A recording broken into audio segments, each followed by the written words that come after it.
Ce matin, moi de vous, je sauterai de ma chaise. Je peux me permettre de vous parler comme ça? Moi de vous, Dieu parle à ses fils, à ses filles. Dieu parle à son Église. Moi de vous, je sauterai. Je suis presque en train de sauter en prêchant. Mais c'est une vérité. Quel encouragement. Quel honneur Dieu nous fait. Là, quand nous vous dit c'est fini, j'arrive plus, j'espère plus. Seigneur, je souffre, je fais de la dépression. Il y a des chrétiens qui font de la dépression, hein? Et on ne va pas les condamner, parce que la vie est tellement mauvaise. Il y a de quoi de faire de la dépression. Quand nous, on ouvre les yeux, parce que les seuls qui ouvrent les yeux dans ce monde, c'est bien nous, les chrétiens, hein? Les païens n'ouvrent pas les yeux. Le Dieu de ce monde a aveuglé l'intelligence.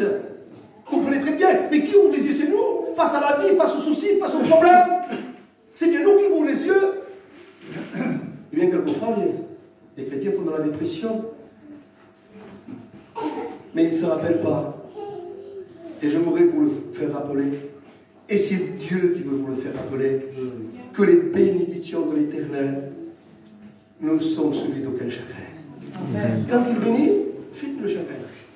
Quand il bénit, finit la situation. Quand il bénit, nous sommes dans la paix, nous sommes dans la joie. Vous êtes d'accord? Amen. Amen.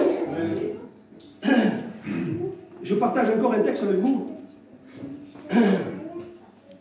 Proverbe chapitre 10, verset 6. Écoutez ceci. Regardez si c'est beau. Il y a quoi, Seigneur? Il y a des bénédictions, pas une, des bénédictions, plusieurs bénédictions. Il y a des bénédictions. Où, Seigneur? Où, Seigneur, il y a les bénédictions? Dans un jeûne, dans une prière. Quand un foulard se met sous la tête, quand on prophétise, quand on prêche, quand on chante, c'est une façon d'être béni, bien sûr. Mais le texte ne le dit pas là. Il y a pas une, des bénédictions sur où?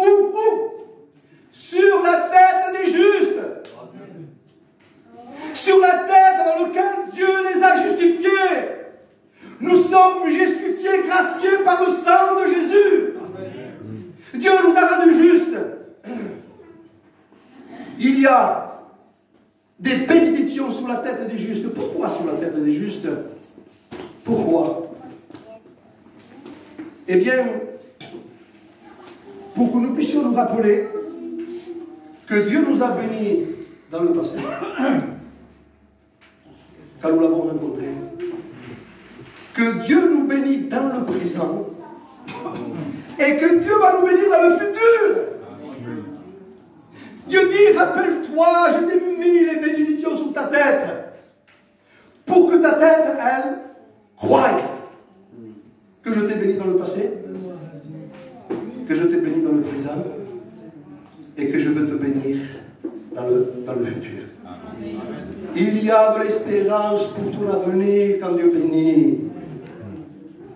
Il y a, pas une, plusieurs bénédictions sur la tête des justes. Pourquoi sur la tête?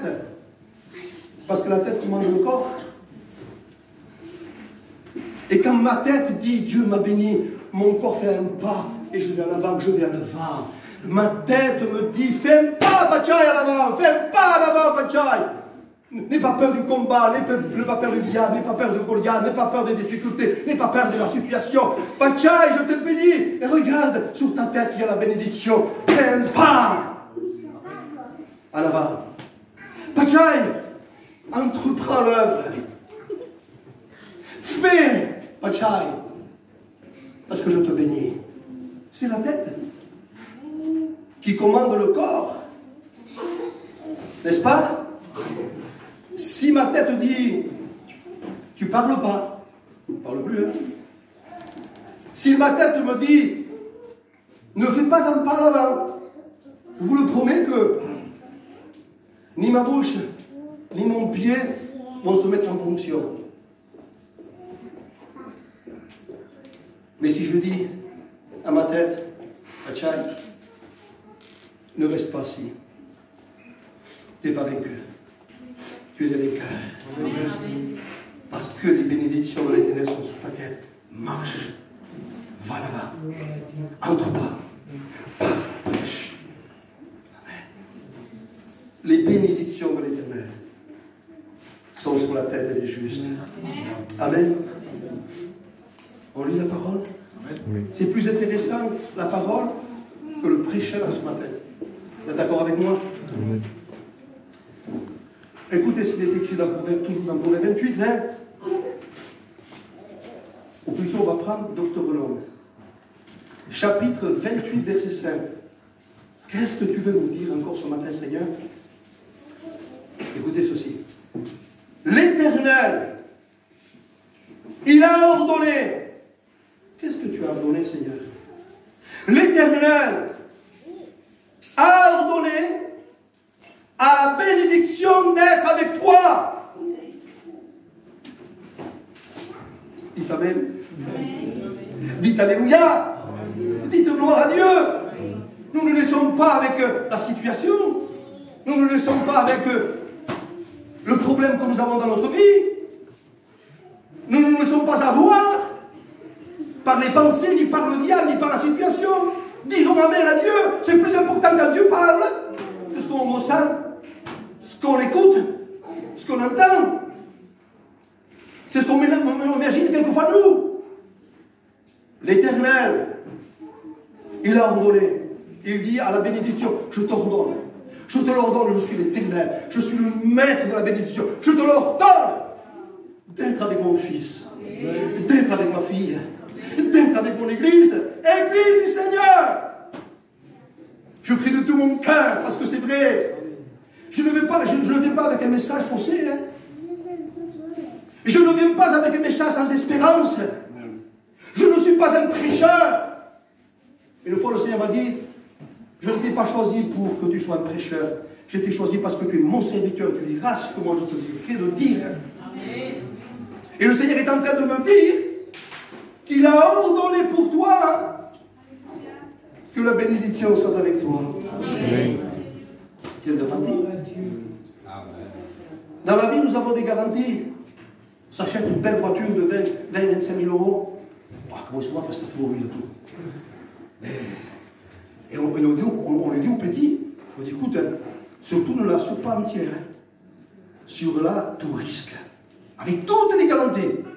On achète une maison de 300 000 euros, 200 000 euros pour ceux qui le peuvent. Hein. C'est pas surtout pas cher. C'est pas grave. C'est pas grave. Et on dit, mais on va l'assurer. Madame, qu'est-ce que vous avez comme assurance pour ma maison qui vaut 300 000 euros? Eh monsieur, vous pouvez l'assurer comme ça, comme ça. Non, non, non. Même s'il faut payer 100 euros de plus par mois. Et je veux l'assurer au meilleur. Nous avons confiance aux assurances. Si jamais quelquefois on vole notre voiture. Si jamais quelquefois on ne sait pas s'il y a un incendie à la maison. Et même les gens s'assurent leur vie. Les gens s'assurent leur vie. S'assurent l'avenir pour un gain. Bon, si je meurs, il y aura la on s'assure tout. Vous imaginez? On a confiance à une protection, une assurance. Ce matin, l'église du Seigneur, ce n'est pas une assurance. Quand Dieu est en train de nous dire, j'ai ordonné, c'est moi. Amen. Je l'ordonne parce que je suis Dieu. Amen. Que la bénédiction soit avec toi. Amen. Quelle honneur. Quel amour. Quelle noblesse il a. Quand il a dit, tel je suis, tel vous serez dans ce monde. Quelle noblesse lorsqu'il a dit, vous serez assis comme moi dans les trônes. Mais quelle noblesse. Vous imaginez que l'apôtre Jean, alors, rempli de joie dans l'épître de Jean, il dit, bien-aimés, vous êtes enfants de Dieu, ce qui sera la vendorité, quand cela se fera. Il dira, nous serons semblables à lui. On le verra tel qu'il est. Et il dit, quiconque a cette espérance-là se purifie comme le pur. Mais que l'honneur Dieu fait à la même échelle que lui. Vous imaginez comment il nous aime? Nous sommes une particularité de son amour et pourtant, pardonnez-moi avec tout le respect, nous sommes un désastre. Car le Seigneur qui est maître de tout, il a dit aux étoiles en les jetant au firmament, ils obéissent depuis 6000 ans. Et le soleil et la nuit aussi. Et les animaux aussi, tout, à droit et à l'œil. Il a mis une limite à la mer. Tu ne dépasseras pas. Tout est en train d'obéir à Dieu. Rien ne désobéit à Dieu. Mais nous, on n'est pas facile. Et pourtant, nous sommes une particularité de son amour. Il nous a créés à son image, à sa ressemblance. Il a voulu que l'homme soit comme nous, comme lui. Vous imaginez ça? Pourquoi je vous dis ça ce matin? Pour que nous puissions réaliser que nous avons un Père merveilleux, qui nous a honorés. Il est encore en train de nous honorer. Je voudrais vous dire quelque chose, avec tout le respect que je vous dois. Mérites-tu la bénédiction de Dieu? Moi qui prêche ce matin, est-ce que moi je la mérite, la bénédiction de Dieu? Qui suis-je moi? Pour être son fils, son serviteur, pour être béni. Je ne mérite pas la bénédiction de Dieu, vous le comprenez très bien. Ce n'est pas à cause de nos mérites, parce que si on mériterait quelque chose, ça ne serait rien. Dieu ferme les robinets. Si c'est par mérite, Dieu ferme les robinets. Il est parfait, nous sommes imparfaits. Il est saint. Est-ce qu'on était impur? Mais il a plus à Dieu. Comme disait Paul, il a plus à Dieu de révéler à moi son Fils. Et il m'a mis après à pas pour que j'annonce que Dieu est bon, que Dieu est grand, que Dieu est parfait, que Dieu nous aime, que Dieu nous a honorés. Amen. J'aimerais vous dire quelque chose pour une femme de Dieu, un homme de Dieu, un serviteur de Dieu. Il en faut tellement peu pour être béni. Vous savez pourquoi? Parce qu'un homme de Dieu, une femme de Dieu, est toujours rempli, est toujours béni. Et puis si la route, paf, qui fait de vos élevages. Mais qu'est-ce qu'il en faut beaucoup pour un homme, une femme qui n'est pas rempli? Il semblerait que on verse, Dieu parle, Dieu bénit, et Dieu verse, et Dieu parle, et bénit, et nous sommes une citerne crevassée, comme disait Paul, qui ne retient pas l'eau.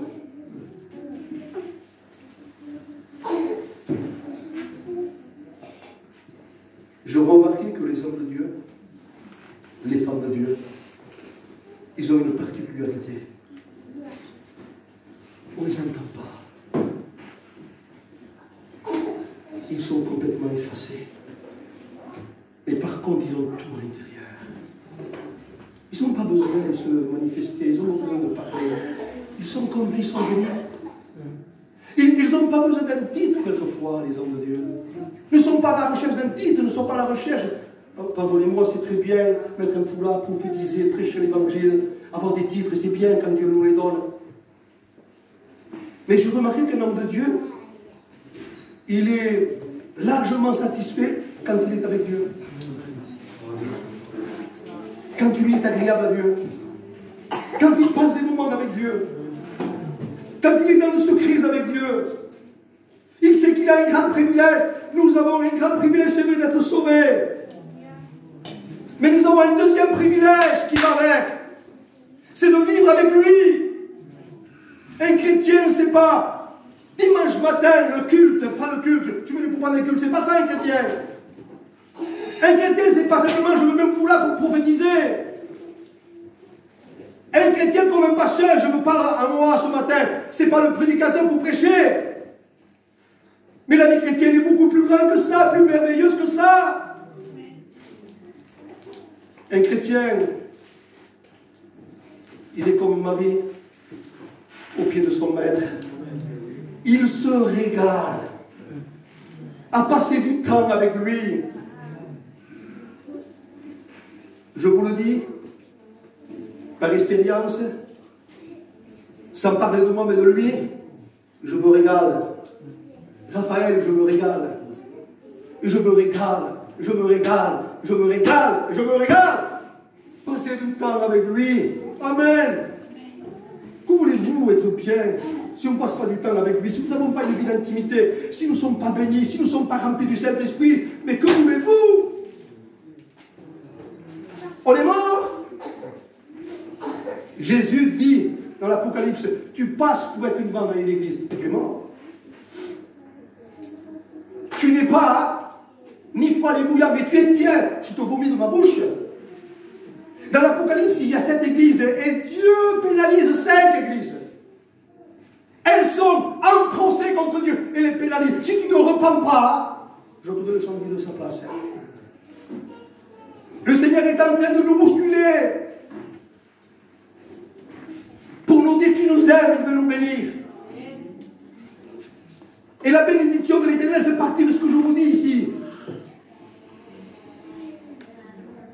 La bénédiction n'est pas simplement toujours j'ai pas d'argent, Dieu a pourvu, c'est une bénédiction, merci Seigneur. La bénédiction, c'est pas toujours je suis malade, Dieu m'a guéri, gloire à Dieu, c'est très bien aussi. Mais la bénédiction de l'Éternel, c'est de lui être agréable. Je marche avec lui, j'ai de la communion avec lui, je vis avec lui. Dieu est ma passion, Dieu est mon tout, c'est ça la bénédiction de l'Éternel aussi. Vous comprenez? Je vous dis quelque chose? La bénédiction de l'Éternel est dans le renoncement. La bénédiction de l'Éternel est dans la souffrance. Oh, pasteur, mais qu'est-ce que tu dis? Oui, c'est vrai. La bénédiction de l'Éternel est dans le renoncement, dans la souffrance. Qu'est-ce qu'il dit Paul à Timothée? Timothée, souffre pour les petits. Il n'y avait pas plus béni que lui, que Paul. Quel ministère béni! Mais pardonnez-moi, on dit, oh, Paul, quel ministère béni! Il a embavé, hein. Il a souffert, hein. Et sa souffrance faisait partie de la bénédiction. Souffre comme un bon soldat de Jésus-Christ à Timothée. Qu'est-ce que Jésus a dit? Jésus n'a pas souffert. Pourtant, il était le prince de la bénédiction, Jésus. Et quand il est venu sur la terre des hommes, il n'a pas souffert. Il n'a pas été rejeté, il n'a pas été blasphémé. On l'a crêché au visage. On l'a blasphémé, on l'a cloué sous la croix. Il n'a pas souffert. Le prince de la bénédiction. Et pourtant, il était béni pour nous. Alors quand on passe par la souffrance, quand on passe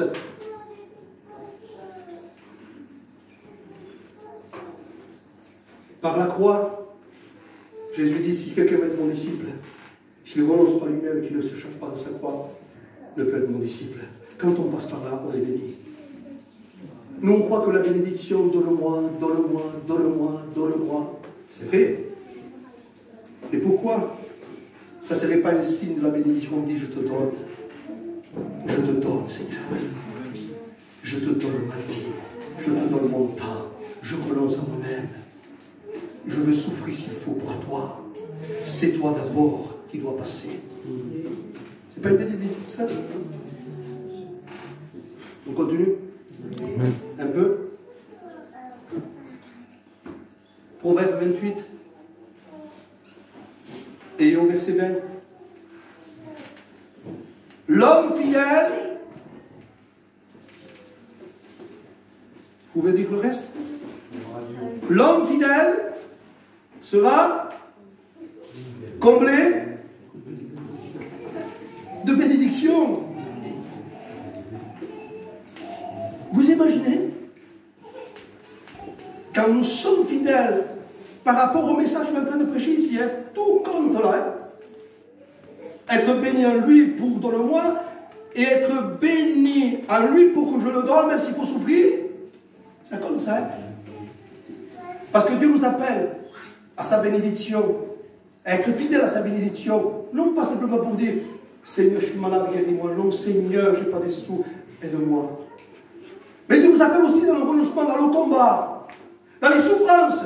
Écoutez, en Chine, les chrétiens vont en prison et ils meurent pour la cause de Jésus-Christ.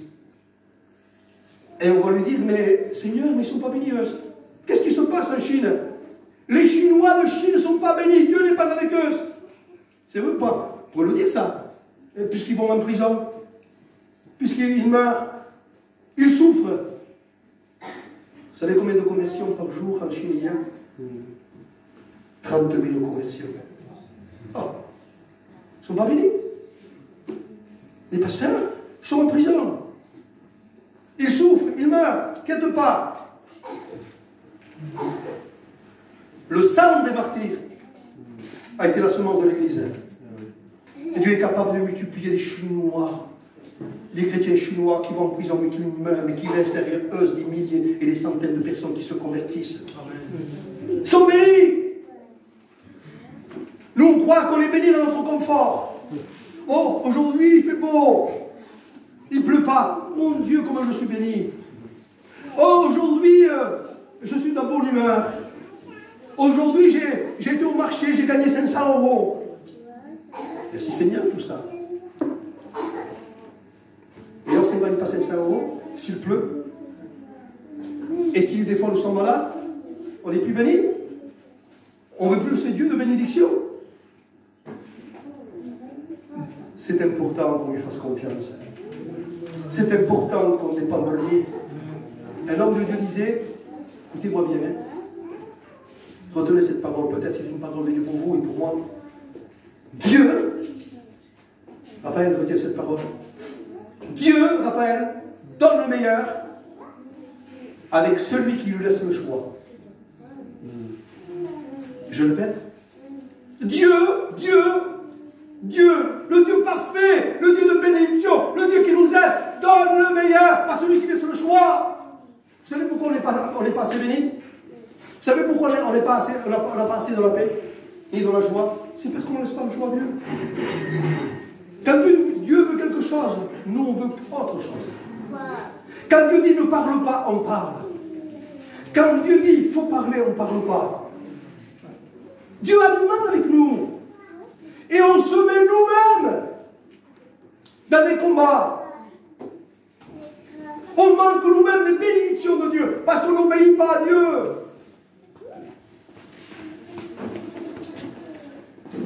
On va presque finir avec deux histoires. Elles sont importantes. Il est écrit dans Nombre, chapitre 22, verset 12. Dieu dit à Balaam le prophète, qu'est-ce que Dieu lui dit? Tu n'iras point avec eux et tu ne maudiras pas ce peuple, car moi, je l'ai béni. Je vous commente un petit peu l'histoire. Elle est simple. Et on va la simplifier de cette histoire. On va le faire. Le prophète Balaam, il va dans un chemin à la rencontre de Balak, le roi Balak. Le roi Balak a un seul objectif. Il veut que le prophète Balaam maudisse Israël. Il dit, viens, je te donnerai ce que toi tu voudras. Je ferai ce que toi tu voudras. Mais maudis ce peuple, maudis-le, parce que Dieu est avec ce peuple. Il est béni. Il craignait le peuple d'Israël. Il était à Moab. Il était roi à Moab. Et il craignait le peuple. Il dit alors, il y a une seule chose. Si je voudrais appeler le prophète Balaam, s'il arriverait à maudire le peuple, je serais neuf. Ça serait bien. Et écoutez-moi bien. Quand c'est un prophète, il se laisse soudoyer par le guerre. Il n'est pas d'accord en quelque sorte, mais il y va quand même. Pour voir peut-être si je serais bien avec Dieu, ou peut-être que le roi me donnerait aussi quand même le gain qu'il faut. Et il va dans un but. Oh, si Dieu a décidé de le maudire, eh bien moi, je veux le maudire. Prophète, hein? Un prophète. Il va sur le chemin. Et sur le chemin, avec son ânesse.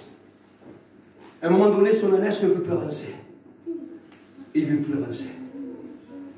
Alors il se débat. Et lui, le prophète, pourtant, qu'il voyait, qu'il entendait ce que Dieu lui disait. Ne vois pas qu'un ange avec une épée nue à la main, devant le chemin, et l'ânesse le voit, il ne le voit pas lui, aveuglé complètement. Et l'ânesse ne veut pas avancer, et lui, il frappe 3 fois l'ânesse. Et à un moment donné, l'ânesse se met à parler. Il dit, pourquoi me frappes-tu 3 fois? Oui, tu te moques de moi. Tu te moques de moi. Si j'aurais une épée, je te tuerai sur place. Vous imaginez la folie? La folie, il est sur un chemin de perdition. Il est en train de parler avec un bourricot. Il ne peut pas penser, mais c'est bizarre qu'il me parle de cette ânesse. Non, il est dans la folie. Il est dans le gain. Il ne s'arrête pas. À la limite, il aurait été content de prendre le gain et que tu dises, maudis le peuple. Maudis-le. Et l'ânesse lui parle. Est-ce que je me suis conduit à chaque fois que j'étais avec toi comme ça? Il dit non. Et Dieu lui parle à lui. Et lui dit, si l'ânesse aurait passé, parce que l'ânesse a vu l'ange avec l'épée, elle était dans la crainte. S'il aurait passé, je l'aurais laissé passer, à toi je te tuerai.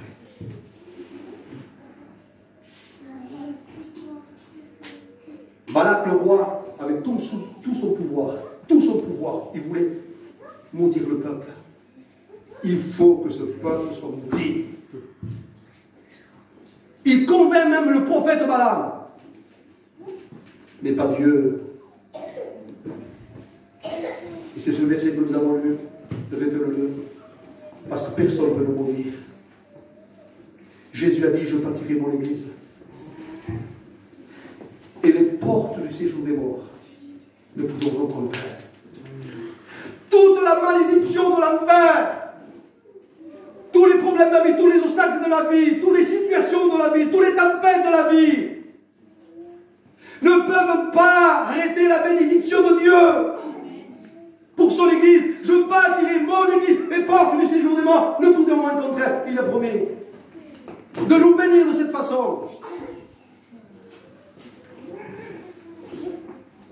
Dieu dit à Balaam, tu n'iras pas avec eux et tu ne maudiras pas ce peuple, car ce peuple est béni. Car ce peuple est béni. Car nous sommes un peuple béni.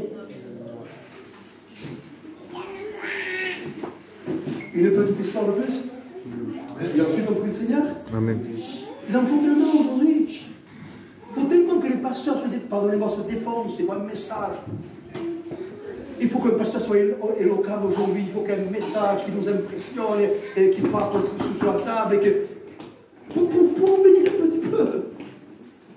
Vous avez remarqué ça? Vous savez pourquoi? Je vais vous expliquer pourquoi. C'est toujours ce que j'ai dit tout à l'heure. Quand on n'est pas béni, on est vide.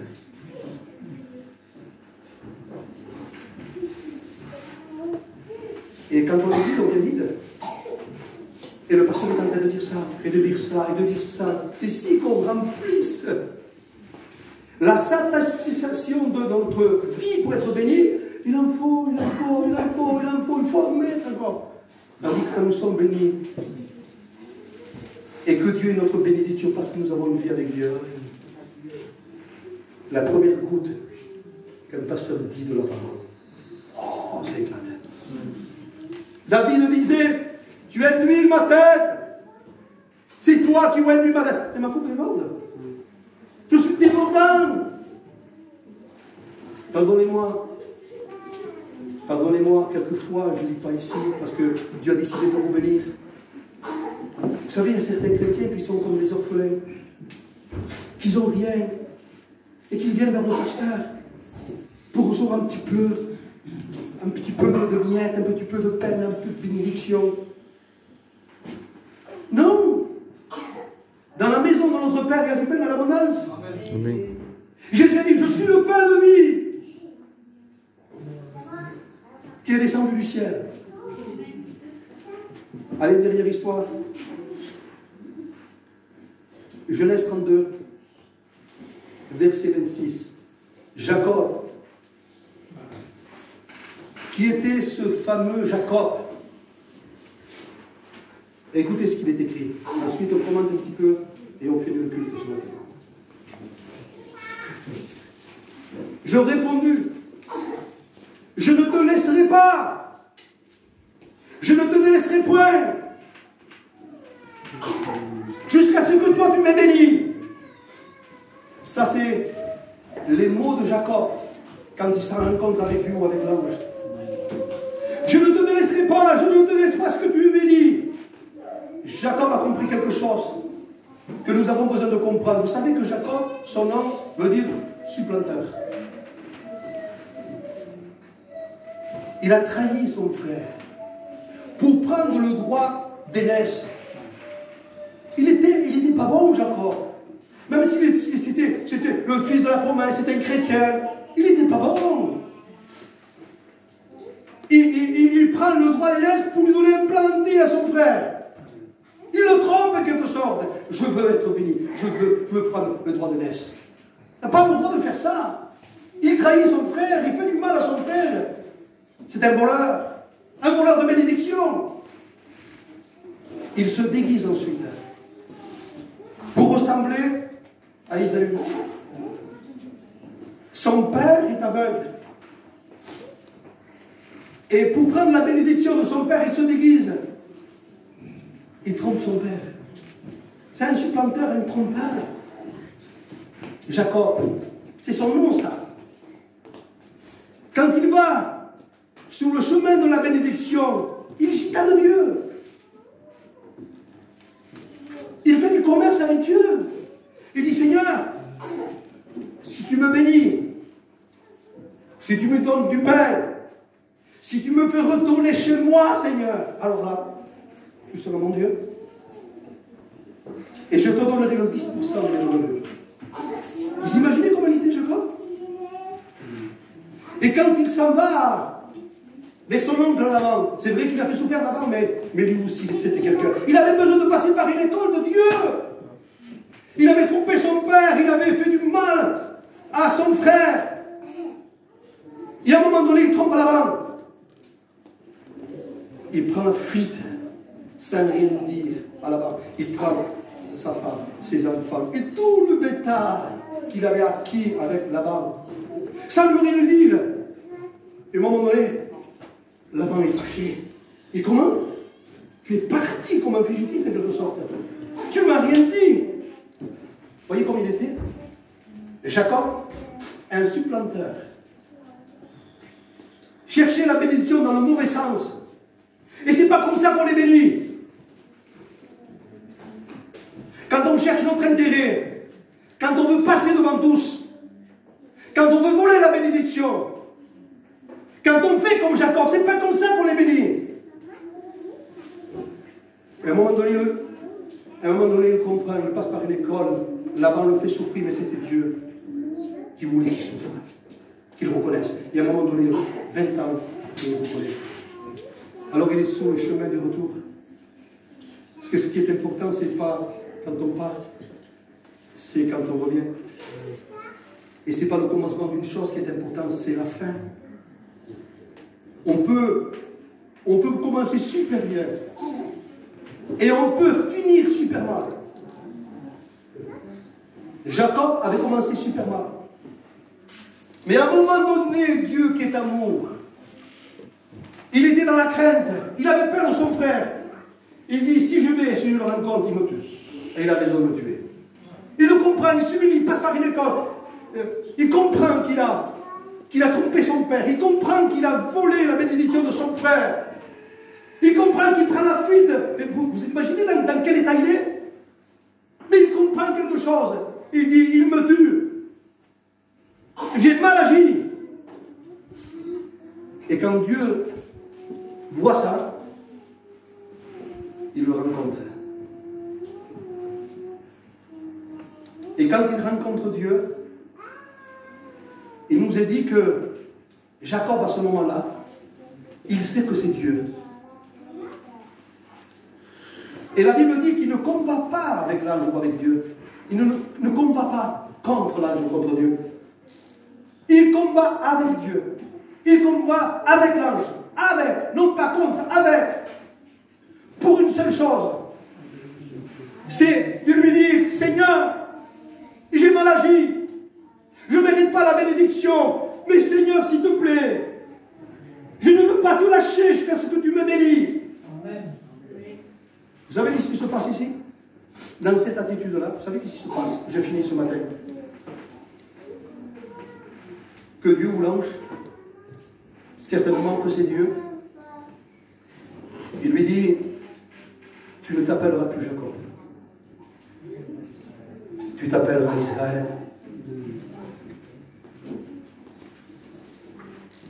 Son nom change, sa vie change. Le même. Et regardez que Jacob n'a plus son intérêt pour lui-même. Il a l'intérêt pour son frère. Car il reconnaît, il veut tout donner à son frère. Il veut donner des présents. Après, à un moment donné, quand il rencontre son frère, regardez, il change. C'est plus lui qui est égoïste, qui veut tout pour lui, qui veut être le premier. Et à un moment donné, il dit, Jacob, j'ai fait du mal. Et il le comprend par rapport à son frère. Il dit, écoute, je ne peux pas te suivre dans cette allure. Parce qu'il y a le petit troupeau qui est là. Il y a les personnes qui sont âgées. Et moi, je marcherai au pas du troupeau. Voyez, c'est plus le même Jacob. Il change. Il est reconnaissant envers son frère, envers le troupeau, envers tout le monde, envers Dieu. Et moi, je crois que dans cette lutte avec Dieu, c'était une lutte, pardon, Seigneur. J'ai mal agi, je suis un trompeur. Je m'appelle Jacob, le supplanteur. Mais Seigneur, je te donne pardon, bénis-moi, Seigneur. Et Dieu va lui dire, dans cette attitude, maintenant tu es Israël. Que signifie Israël? Que signifie Israël? Et dans d'autres versions aussi, le prince de Dieu. Il devient prince. Une paire du multitude.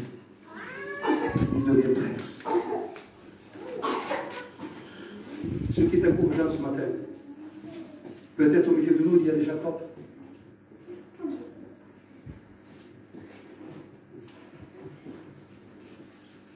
En écoutant le message de Dieu, on dit, Seigneur, je ne savais pas que j'étais comme ça.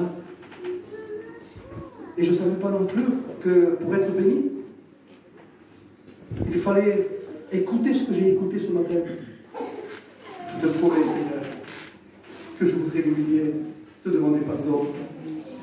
Je voudrais tellement changer, Seigneur. Je voudrais être béni, mais comme tu le veux toi.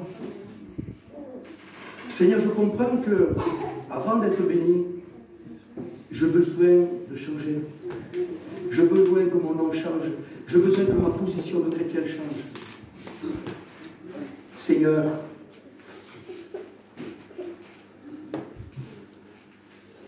franchement, ce matin, il est 11h30, on va finir. Qu'est-ce que vous en pensez?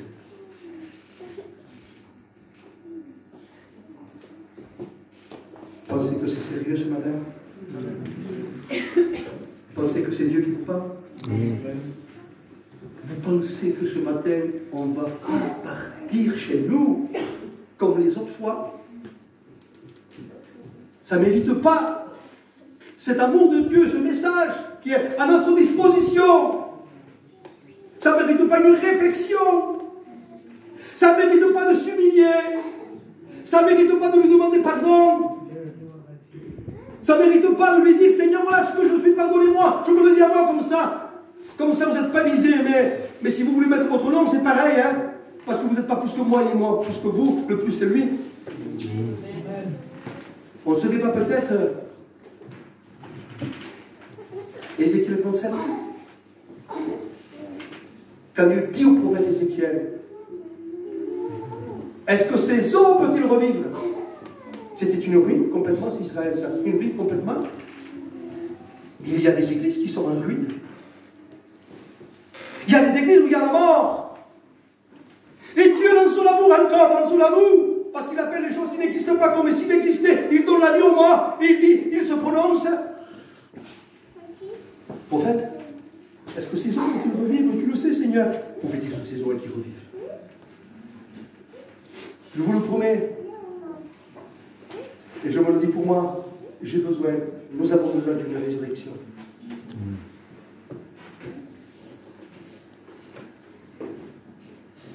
Vous savez que, je vous dis quelque chose, hein.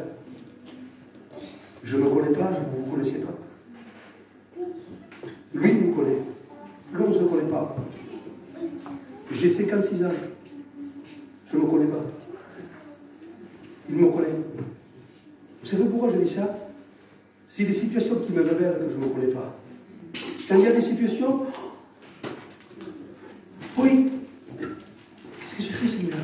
Qu'est-ce que je dis, Seigneur? Qu'est-ce que j'ai pensé, Seigneur? Comment je me suis comporté? Je ne connais pas. Et quelquefois, je suis obligé de dire, Seigneur, je suis une ruine. Je suis Ézéchiel 37. Souffle par ton esprit. Donne-moi vie, Seigneur. S'il te plaît, donne-moi vie, Seigneur. C'est long ce matin. Vous avez envie de partir? Je vous dis quelque chose? J'ai appris ça. La défaite d'un pasteur, c'est que quand il est trop long pour nous prêcher.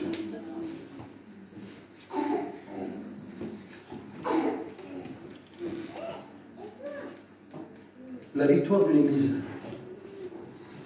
si même si le pasteur est trop long, il est toujours à se faire.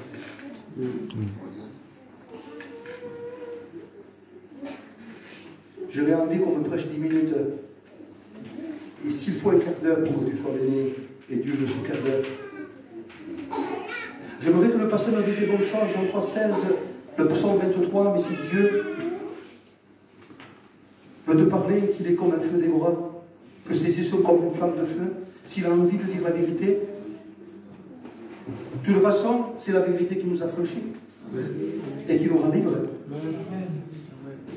Nous sommes impatients. Je vous dis quelque chose, allez, je termine. Promis que je termine. Je ne m'invite pas assez souvent, j'en profite. J'ai été faire une mission à Perpignan, samedi dimanche. Et je cherchais Dieu, je disais, Seigneur, tu vois, c'est ça pour prêcher, comment qu'on va là-bas? Non, Seigneur, mais c'est pour le serviteur, c'est pour l'Église, Seigneur. Accorde-moi tes sentiments pour l'Église. Je voudrais que tu m'accordes aussi un truc. Et le Seigneur m'a donné des sentiments. Et Dieu m'a donné ce texte, Raphaël. Il me dit, tu sais, qui est le plus grave? Celui qui t'attend ou celui qui sert? N'est-ce pas que celui qui t'attend? Et moi, je suis venu pour servir. Toi, tu vas faire de même. Je me suis abaissé et j'ai lavé les pieds de disciples. Et c'est une chose, dans l'esprit, il faut que tu fasses aussi. Et Seigneur, ça y est, j'étais content, j'étais là-bas. Et j'ai dit mon expérience, celle que je vous dis ici, j'étais content.